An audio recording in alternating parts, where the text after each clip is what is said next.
जय हिंद, नमस्कार। Welcome to lockdown study. दोस्तों, आज के इस वीडियो में हम बात करने वाले हैं छत्तीसगढ़ पुलिस की वेबसाइट पर छत्तीसगढ़ सब इंस्पेक्टर भर्ती की जो तैयारी कर रहे हैं अभ्यर्थी, उनके लिए गुड न्यूज है।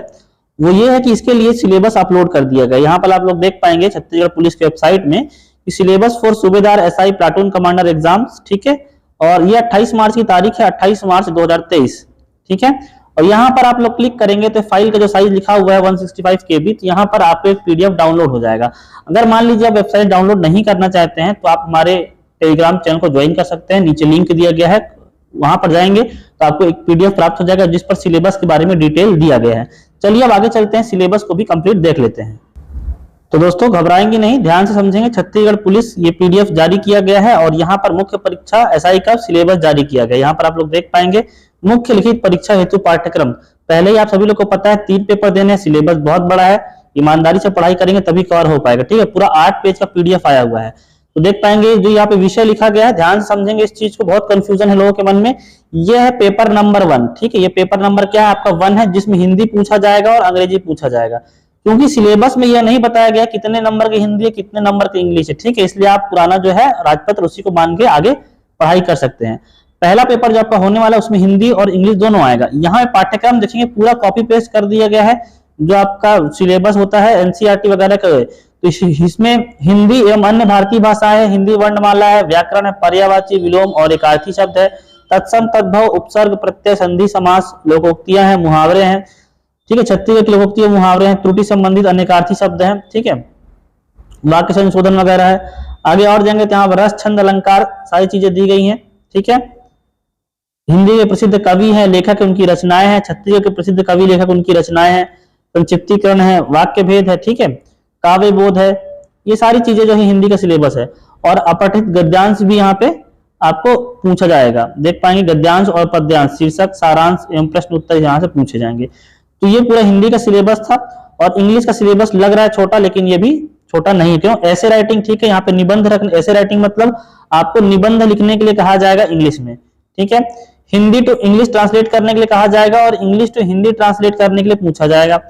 टेंस है, मॉडल्स है, आर्टिकल्स है, वॉइस है, नरेशन है, प्रीपोजिशन है, क्लॉजेस है, ठीक है। ये अभी भी डाउट हो रहा है क्या लिखित होने वाली है, तो ये ऑब्जेक्टिव प्रकार का ही पेपर होता है, ठीक है। लेकिन जो ऐसे राइटिंग है इसके लिए आपको एक अलग से पेज दिया जाएगा अगर ऐसे राइटिंग आता है तो। और वहां पर आपको कहा जाएगा इस विषय पर निबंध लिखिए और उस पेपर को आपके कॉपी अटैच कर दिया जाता है। जिस प्रकार से आप सप्लीमेंट्री लेते हैं कॉलेज और स्कूल में, उसी प्रकार से, ठीक है। तो पहला पेपर आप लोग को समझ में आ गया होगा। 200 नंबर का ये होने वाला है। ये हिंदी और अंग्रेजी का पाठ्यक्रम था। ये पीडीएफ आपको मेरे टेलीग्राम चैनल पे मिल जाएगा, ठीक है। ऑफिशियल पीडीएफ है, ये पुलिस वेबसाइट पे अपलोडेड है। ये अब देख रहे हैं फिर से विषय लिखा गया है। ये पेपर नंबर आपका 2nd होने वाला है, जिसमें सामान्य ज्ञान एवं अध्ययन से संबंधित प्रश्न पूछे जाएंगे, ऐसा आपके राजपत्र में कहा गया था, ठीक है। यहाँ पर आप लोग देख पाएंगे उम्मीदवारों को विषय के सामान्य समझ होनी चाहिए, जैसा कि किसी भी विशेष अध्ययन के बिना एक अच्छी तरह की शिक्षित व्यक्ति से अपेक्षित है, ठीक है। पाठ्यक्रम निम्नलिखित विषय शामिल है। तो पहला विषय है सामान्य विज्ञान। देखो, विज्ञान का एक चौथा पेपर है जिसको साइंस वाले लोग देंगे, ठीक है, जो रेडियो वगैरह में फॉर्म डाले होंगे। लेकिन जो नॉर्मल अभ्यर्थी है वहां पर भी सामान्य विज्ञान आपसे पूछा जाएगा। तो भौतिकी, रसायन और जीव विज्ञान, इसमें सिलेबस काफी बड़ा दिया हुआ है, लेकिन सामान्य पूछा ना, यहाँ पर विशेष अध्ययन के बिना सामान्य मतलब नॉर्मल प्रश्न ही आपको एग्जाम में देखने के लिए मिलेंगे, ठीक है। आविष्कार और खोजें, ठीक है, वैज्ञानिकों और उनके योगदान, मानव शरीर विज्ञान, ये इंपॉर्टेंट है, आप यहाँ पे पूरा चीजें पढ़ के जाएंगे। रोग और उनके कारण, इलाज, रोकथाम, आहार और पोषण बहुत इंपॉर्टेंट है। कार्बोहाइड्रेट वगैरह सारी चीजें यहाँ पूछी जाती हैं। अनुवांशिकी, पशु पौधे, पर्यावरण, पारिस्थितिकी तत्व और यौगिक, एसिड बेस, लवण से संबंधित विषय, गति, पदार्थ, गुण, प्रकाश, बिजली एवं अन्य संबंधित विषय, ठीक है। तो ये सामान्य विज्ञान आप पढ़ेंगे। उसके बाद इतिहास से संबंधित, देखो यहाँ पे 3 पॉइंट इतिहास से संबंधित दिए हैं भारत के इतिहास के। वो है प्राचीन इतिहास, सामान्य इतिहास, आधुनिक इतिहास और स्वतंत्रता पश्चात। स्वतंत्रता पश्चात जो भारत का एकीकरण हुआ है, रियासतों का विलय हुआ है, वो सारी चीजें हैं। भारत पाकिस्तान युद्ध है, कारगिल युद्ध है, चिपको आंदोलन है, राज्यों का पुनर्गठन है। राज्यों का पुनर्गठन आप संविधान वाले टॉपिक में पढ़े होंगे। जनगणना है, भूदान आंदोलन है, ठीक है। अंतरिक्ष जो है इसरो के संबंध में आपको पढ़ना है। श्वेत क्रांति, हरित क्रांति, ये सभी आप लोग को पढ़ना है। न्यूक्लियर कार्यक्रम योजना और नीति आयोग, ये सभी जो है स्वतंत्रता के पश्चात भारत ने क्या क्या उपलब्धियां हासिल करी हैं, यह उसके संबंध में है। अगला जो टॉपिक है आपके दूसरा पेपर का भूगोल है। ठीक है, भूगोल को यहाँ पर डिस्क्राइब कर दिया गया है। भारत के क्षेत्र, मानसून, जलवायु, फसलें, भारतीय शहर और स्थान, प्रमुख बंदरगाह, खनिज उद्योग, बिजली संयंत्र, वन और वन्य जीव, राष्ट्रीय उद्यान, भारत में जनसंख्या विवरण और अन्य संबंधित विषय, ये आपके भूगोल का सिलेबस है।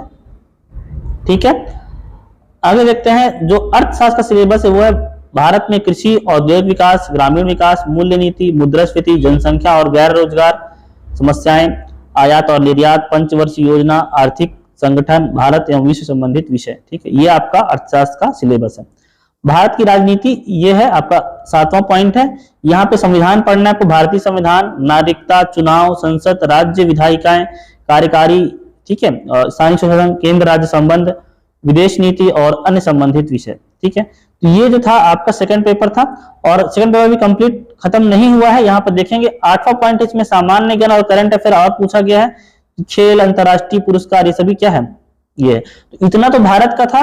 ठीक है, भारत के बाद यहाँ पर छत्तीसगढ़ की चीजें पूछी जाएंगी आपको, राजनीतिक इतिहास, स्वतंत्रता आंदोलन, छत्तीसगढ़ की जनजातियां, कला, संस्कृति, त्योहार, व्यंजन, शासकीय महोत्सव वगैरह सारी चीजें। ठीक है, स्वतंत्रता के पश्चात छत्तीसगढ़, ठीक है, ये उसको छत्तीसगढ़ का भूगोल पूछा जाएगा, नदी, जंगल, पहाड़ एवं पर्यटन, उद्योग, कृषि, व्यापार, वाणिज्य, छत्तीसगढ़ के प्रमुख व्यक्तित्व एवं उनका योगदान, सामाजिक उत्तरदायित्व, मानवाधिकार के मुद्दे, ये सब आपको जानना चाहते हैं आप लोग तो पेपर डेली पढ़ाई करिए तो आपको समझ में आ जाएगा। प्रदूषण, जलवायु परिवर्तन, ये सभी जो मुद्दे हैं ये आपके पेपर नंबर 2 की बात हो रही थी। ये था आपके पेपर नंबर 2 का सिलेबस। ठीक है, तो पेपर 1, पेपर 2 और पेपर 3 सभी लोग को देना कंपलसरी है, सभी लोग देंगे। अब जो विषय फिर से लिखा गया है ये विषय 3 की बात हो रही है, पेपर नंबर 3 एप्टीट्यूड टेस्ट, ये सभी को देना कंपलसरी है। ऐसा कोई सोचेगा नहीं कि इसमें तो मैथ्स वाले देंगे या साइंस वाले देंगे। ठीक है, सभी लोग देंगे, किसी भी पोस्ट के लिए कोई भी अप्लाई किया हो। तो यहाँ पे विषय एप्टीट्यूड जो का 3rd पेपर है, इसमें क्या क्या विषय दिए गए हैं, सादृश्यता, सबसे सिंपल टॉपिक होता है ये रीजनिंग का, पहले यहाँ पे रीजनिंग से स्टार्ट कर दिया गया है। ठीक है, एनालॉजी से आपके प्रश्न पूछे जाएंगे, कोडिंग, डिकोडिंग, ये भी बहुत सिंपल है, वर्गीकरण, क्लासिफिकेशन, ये भी आपका रीजनिंग है, श्रृंखला या सीरीज, ठीक है, ऑर्डर रैंकिंग है, दिशा और दूरी है, यहाँ पे आप लोग देखते हुए चलेंगे, मैं ये टॉपिक पढ़ रहा हूँ, ऑर्डर रैंकिंग है, कौन किसके आगे कौन किसके पीछे, दिशा और दूरी है, फिर अनुलब्ध संख्याएं हैं, वर्णमाला परीक्षण है, वेन डायग्राम है और पहेली है। ठीक है, ये बहुत इंपॉर्टेंट है, 10 पॉइंट। उसके बाद डाटा अपर्याप्तता है, मतलब डेटा इंसफिशिएंसी के क्वेश्चंस आते हैं यहाँ से, गैर मौखिक तर्क है, मात्रात्मक योग्यता और संख्यात्मक है, क्वांटिटी एप्टीट्यूड से तार्किक और विश्लेषण तक है, तर्क। ये पूरा जो है ये आपका रीजनिंग का सिलेबस है, इसको हिंदी में दिया गया है। ठीक है, तो एप्टीट्यूड में अगर कहा जाए तो यहाँ पे सिर्फ रीजनिंग ही है। ठीक है, रीजनिंग, लेकिन देखने से लग रहा है कि रीजनिंग है, लेकिन ये देखें मात्रात्मक योग्यता है, यहाँ पे सरलीकरण है, दशमलव मतलब डेसिमल है, फ्रैक्शन है, रेशियो है, समानुपात है, ये परसेंटेज है, ये एवरेज है। ठीक है, लाभ और हानि है। ठीक है, ये सभी जो है ये सभी मैथ्स के टॉपिक है, यहाँ पर मैथ्स भी कंप्लीट है। ठीक है, क्वांटिटी एप्टीट्यूड में देखें सरल यौगिक है, समय और कार्य है, मेंसुरेशन है, गति, समय, मेंसुरेशन में सारे टॉपिक आ जाते हैं आपके। ठीक है, जैसे कि सर्कल हो गया, सेमी सर्कल हो गया, सिलेंडर हो गया, शंकु हो गया, गोला हो गया, घन, घनाभ, सभी इसमें आ जाते हैं। कैलेंडर है, मतलब आपको डेट टाइम वाला, रिश्तों की समस्याएं, रिश्तों की समस्याएं क्या होती है, ब्लड रिलेशन की बात हो रही है इसमें। ठीक है, वही है रिश्तों की समस्याएं, ग्राफ लाइन, पाई चार्ट वगैरह। ये मैथ्स और रीजनिंग का कंप्लीट सिलेबस 15 टॉपिक आपको दिए गए हैं। यहाँ पे आपको पढ़ेंगे तो 3rd पेपर यहाँ पे आप लोग का क्या हो जाएगा, कंप्लीट हो जाएगा। ठीक है, तो ये 1st, 2nd, 3rd पेपर सभी को देना है। अब अगले पेपर 4th पेपर की हम लोग बात करते हैं, तो ये जो गणित, भौतिकी और रसायन है 4th पेपर, जो लोगों ने रेडियो वगैरह में डाला हुआ है ये उनके लिए है। ठीक है, वही लोग इसको देंगे। देखो यहाँ पे फिजिक्स के लिए सेपरेट यहाँ पे सिलेबस जारी किया गया है। ये पूरा 11th 12th का सिलेबस है, ग्रेजुएशन लेवल पे है। ठीक है, फिजिक्स के लिए देख पाएंगे ये पूरा सिलेबस है, यहाँ पर कितने पॉइंट, 19 पॉइंट है। केमिस्ट्री के लिए स्ट्रक्चर ऑफ एटम वगैरह मॉलिक्यूल पूरा कॉपी पेस्ट सिलेबस है। ठीक है, 11th 12th की बुक से, और ये मैथ्स का सिलेबस है। ठीक है, तो ये था 4th पेपर किसके लिए, साइंस वालों के लिए। ठीक है, मतलब इलेक्ट्रॉनिक्स वालों के लिए। और जिसने कंप्यूटर में डाला हुआ है वो उसके लिए भी ये 4th पेपर है। ठीक है, उसके लिए 5वां पेपर नहीं होगा, जो कंप्यूटर में डाला होगा वो ऊपर वाले पेपर को नहीं देगा, साइंस वाले को पेपर को, और जो साइंस में डाला होगा वो कंप्यूटर वाला पेपर नहीं देगा।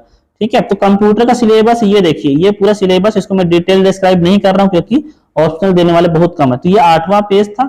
इस प्रकार से कंप्लीट सिलेबस जारी कर दिया गया है। तो होप सो आप तक ये सिलेबस पहुंच गया होगा। आप वेबसाइट से डाउनलोड कर सकते हैं, मेरी टेलीग्राम चैनल पर जाकर के सिलेबस देख सकते हैं और इसके अनुसार ही अपनी तैयारी शुरू करें। चाहे आप किसी भी कोचिंग में से पढ़ाई कर रहे हो, सेल्फ स्टडी कर रहे हो, इसको थोड़ा सा ध्यान में रखेंगे। तो होप सो आपको आज का सिलेबस समझ में आ गया होगा। मिलता हूं आपसे अगले वीडियो में, तब तक धन्यवाद। जय हिंद।